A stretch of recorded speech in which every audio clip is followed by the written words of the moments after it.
আসসালামু আলাইকুম গাইস, যুক্ত হয়ে গেলাম আপনাদের সাথে।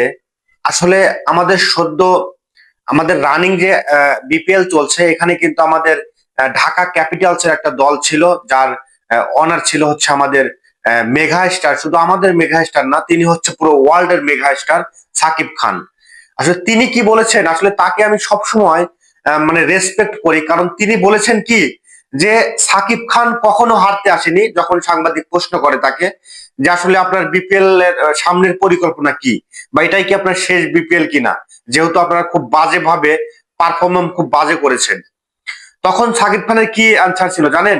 বলছে সাকিব খান কখনো হারতে আসেনি, সাকিব খান না হয় জিততে এসেছে, না হলে কিছু এখান থেকে শিখতে এসেছে। তো এই যে আসলে বাংলার যে কিং খান, আসলে এমনি এমনি হয় নাই। তার প্রত্যেকটা কথার সাথে তার চলাফেরা, তার হাঁটার স্টাইল, তার যে একটা লুক একদমই অন্যরকম। আসলে এই পথে আসতে, এখানে আসতে তার কিন্তু আসলে মেগা স্টার হওয়ার পিছনে তার কিন্তু একদিনের ভূমিকা না। সে কিন্তু প্রচুর পরিশ্রম করেছে, প্রচুর খাটাখাটনি করার পরে আজকে সে মেগা স্টার। আসলে একসময় বাংলার নায়িকারা নাকি সাকিব খানের নাম শুনলে তার সাথে ছবি করতে চাইতো না। সাকিব খান নিজে বলছে কয়েকদিন আগে একটা ইন্টারভিউতে। তো যাই হোক, আসলে বিপিএল নিয়ে কথা বলছিলাম, আমি আর ওই দিকে না যাই। বিপিএল এ যে একটা অবস্থা, বাজে অবস্থা সাকিব খানের দলের সাথে ঘটে গেল, আমাদের গদা সুজনের কোচের যে আওতাভুক্ত যে দলটা, এটা এমন একটা পরিস্থিতির মধ্যে পড়ে গেছে, আসলে বিষয়টা বলার কিছু নাই। আমার কিছু ফেভারিট প্লেয়ার ছিল, যেমন আমি সাকিব খানকে সাপোর্ট করি, তার দল হিসেবে তো সবসময় ঢাকাকে সাপোর্ট করবো, এটা একদমই স্বাভাবিক। তারপরেও আমার যে ফেভারিট দুইটা প্লেয়ার, তারাও কিন্তু এখানে ছিল।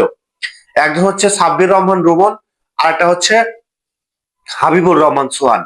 তো যাই হোক, তারা ভালো পারফর্ম করতে পারেনি। সাব্বির তো প্রথম তিনটা ম্যাচ খেলেই নাই, পরে যা খেলছে একটা ম্যাচ খুবই ভালো খেলছিল।